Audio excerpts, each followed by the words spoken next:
Well, that was different. Welcome to Watch Mojo, and today we'll be counting down our picks for the top 10 movies that defy genre. For this list, we looked at movies that can't seem to be categorized into any conceivable genre, mainly due to their absurd plots, random imagery, and uncomfortable atmospheres, and combinations of various thematic elements. They're unconventional, but that's what makes them so interesting. If you like what you're hearing, be sure to check out the full song at the link below. Mistakes won't change how we actually define. Can we stay in silence for the rest of our lives? Number 10, Naked Lunch. The William S. Burroughs novel of the same name was described as having a nonlinear plot that is very open to interpretation based on its ambiguous nature. I got to say I'm proud of you, son. It took you a while, but you got us red-handed. Well, if that's the case, then this is the most faithful book-to-film adaptation ever, as it's anyone's guess what the heck is going on. Director David Cronenberg makes use of his usual knack for eerie-looking scenery and grotesque prosthetic effects, and although the horrific sights to behold are indeed unnerving, they are employed subtly enough to keep the film from being a straight-up horror flick. Thought you were finished with doing weird stuff. I thought I was too, but I guess I'm not. Couple this with the film's juggling of complex themes and its investigation into the psyche of the film's main character, William Lee, and you've got a melting pot of all sorts of genres blended together. William Lee, I have arranged all this just to have a moment alone with you. Number 9, Houseu. This Japanese film's title translates in English to house, and just wait until you find out why.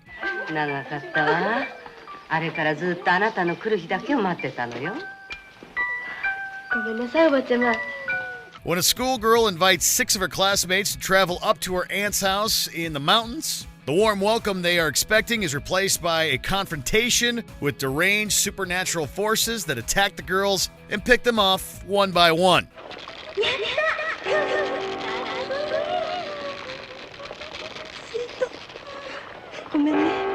While this may sound like the typical conventions of a slasher flick, what with a murder and rural house and all that jazz, there is one jarring difference. The killer is the actual house itself.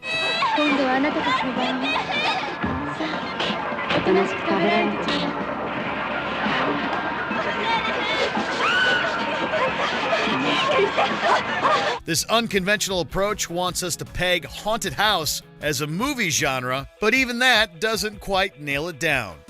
Number 8, Swiss Army Man. Upon being marooned onto an island in the middle of nowhere, Hank begins to lose hope for survival and attempts to take drastic measures. Everything changes when he notices a dead body float ashore, which for whatever reason he feels drawn to and even develops something of a friendship with over the course of the film. People don't like other people's farts. Is that why you don't fart in front of me? No. I just like to do it alone or hold it in. It's meant to be an inspirational movie about a man discovering the meaning of life, with the help of his best dead buddy. I'm sorry. I thought you were dead. Am I dead? I don't think so. You're talking. I sound retarded. Oh, no, you sound great. Don't see that every day. Fun fact, members of an audience actually walked out during a test screening, unable to handle the film's overly bizarre nature. Yep, it's a weird one. We sang, and we danced, God. and it was beautiful.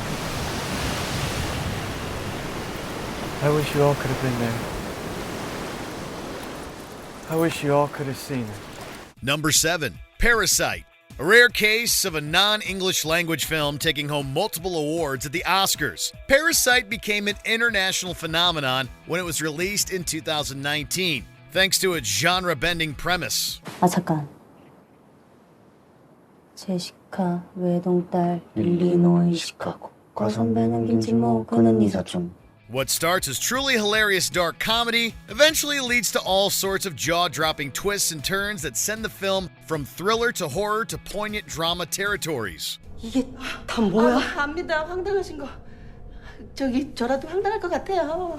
Director Bong Joon-ho uses all of these genres in order to make some serious critiques on wealth, disparity, and the battle of rich versus poor. But at the end of the day, this is a seriously clever satire that is a must-see. 뭔 냄새? 김 기사님 수면. 김 기사? 난 잘 모르겠는데. 진짜? 당신도 알 텐데. Number 6. Holy Motors. Holy Motors works like this. For the entire film, we're just watching multiple unrelated scenarios that continue to defy logic, expectation, and explanation. With each passing scene being so radically different from the last, this movie switches gears so much that it's almost as if it couldn't pick a genre to settle on.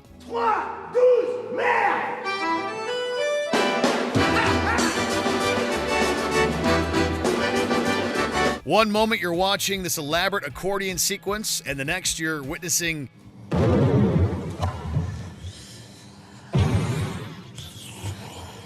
we're not sure exactly. If anything, this movie is attempting to simulate the action and style of movies themselves, both in the sense of how they are made and how they are viewed. It's very hyper-stylized, but if you can dig it, Holy Motors is a beautiful display of organized chaos.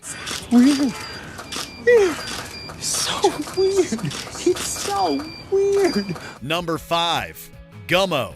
This film follows the aftermath of a tornado completely devastating a small town in Ohio, but the events don't quite play out as one might expect. Houses were split open, and you could see necklaces hanging from branches of trees.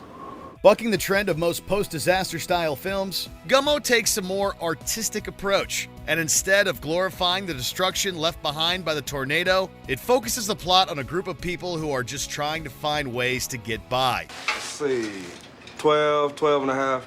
I'll give you 13. It's getting crazy. This thing's just starting to thin out. The look of the film evokes a very bleak, dreary atmosphere, yet Gummo also carries a strange, almost dreamlike feeling on its shoulders. I got this thing called ADD. It's an attention disorder. Affects the nervous system.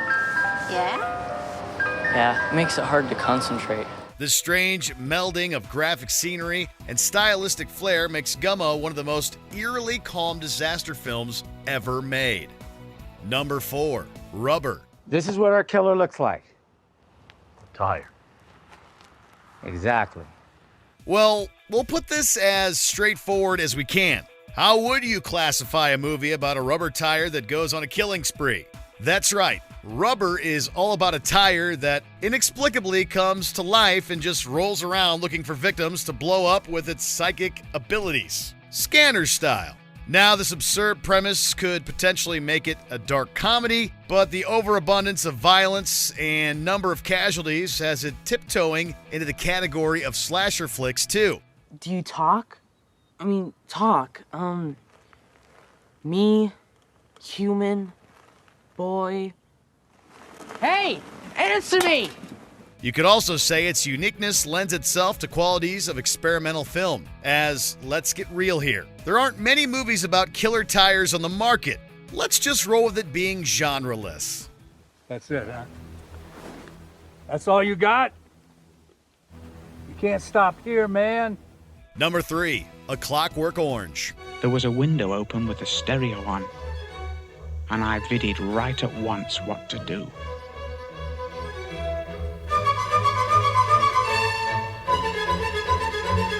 This Stanley Kubrick classic is considered a very important piece of cinema, but good luck figuring out what it's truly about at its core. I have tried, have I not? Well, you have, my son. I've done my best, have I not? Indeed. Set in a dystopian Britain, Clockwork Orange employs a relentless barrage of startling imagery and disturbing scenarios involving crime, ultra-violent brutality, and sexually offensive behavior.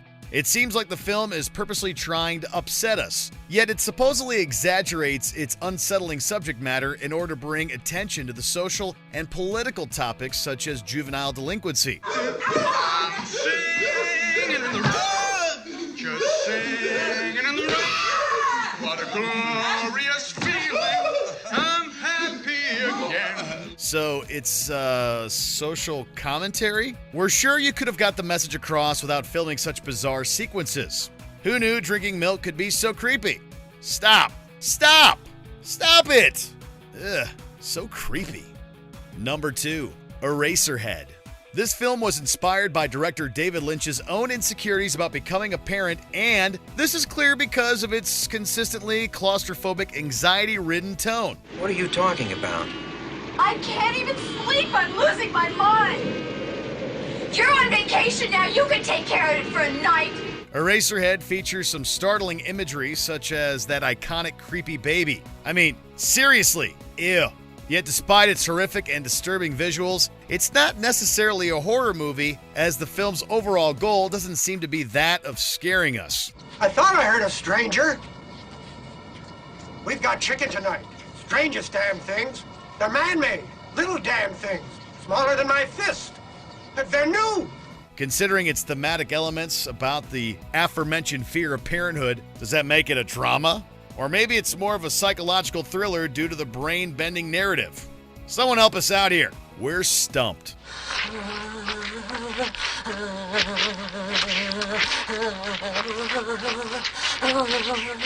Before we reveal our top pick, let's confuse ourselves more and try to put these films into genre. Here's some honorable mentions. Frank. How to describe Frank? Mostly, he seems friendly, though sometimes a little intense. Mandy. You have no spirit, everlasting, no radiant light. I possess elucidations you will never know. Sorry to bother you. Thank this young blood. Hey, Mr. Kramer, this is Langston from Regal View. I didn't catch you at the wrong time, did I? Being John Malkovich. Malkovich. Malkovich, Malkovich. Malkovich, Malkovich. Malkovich, Malkovich, Malkovich.